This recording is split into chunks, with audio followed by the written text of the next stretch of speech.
Hello guys, good evening. আজি আৰু ইমান দিনৰ মূৰত আৰু এটা ৰেচিপি লৈ আহিছো আপোনাৰ লগৰ আগত। চাই থাকক আজি ৰেচিপিটো কি বনিছে। আগতে জুইটো জ্বলাই লওঁ। আয়া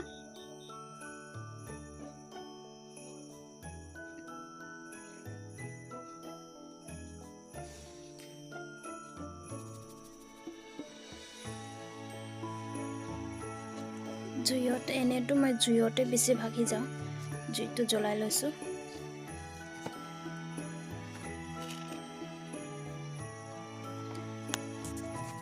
এনেও মোৰ ভিডিঅ'টো আপোনালোকে চাব পাৰে কি মোৰ ৰেচিপি বেছিভাগ জুইতে মই সিজাওঁ, সেইটো কাৰণে মই এতিয়া জুইটো জ্বলাই লৈছোঁ।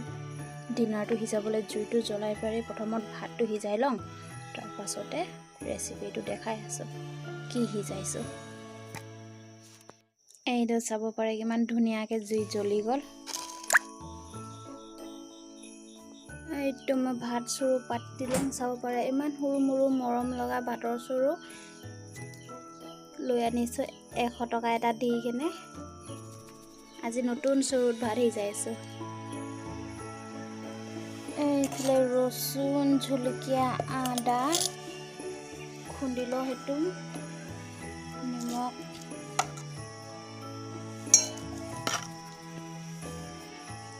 এইটো খুন্দি লওঁ।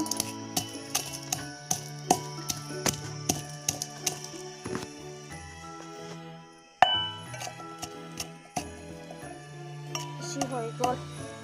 এইটো বাগাজ, ৰচুন, জলকীয়া, নিমখ চব মিক্স কৰি মিহলাই দিছোঁ। এইটো চাওক এনেকুৱাকৈ মিহলাই লৈছোঁ।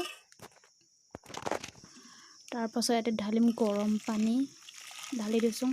কিমানটো লাগে সিমানটো ভাগ ঢালি লৈছোঁ।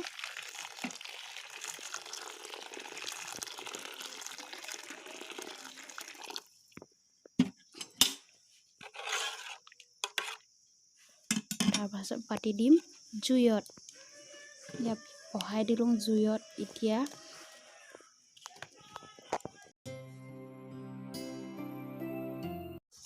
এইটো চাব পাৰে মাছৰ মাথা 3 পিচ, আমি 3 জন যে 3 পিচ। এতিয়া সেইটো মই ঢালি দিম ইয়াত।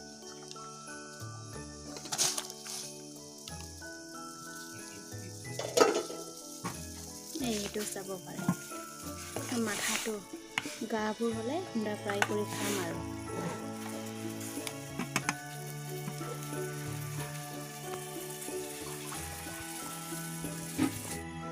এইটো চাব পাৰে গোলমৰিচ ঢালি দিম অকণমান। হৈ গৈছে চব্জিটো।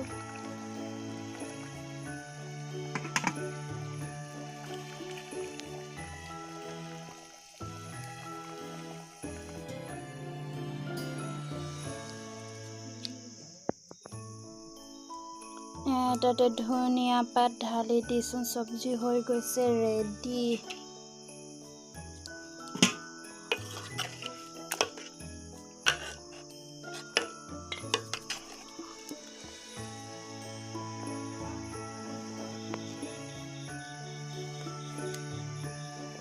হৈ গৈছে ৰেচিপি বনাই ৰেডি। আজিও ৰেচিপি কেনেকুৱা লাগিলে জনাব কমেণ্টত কৰি, আৰু আপোনালোকে বনাই খাই চাব। আজিলৈ বাই বাই।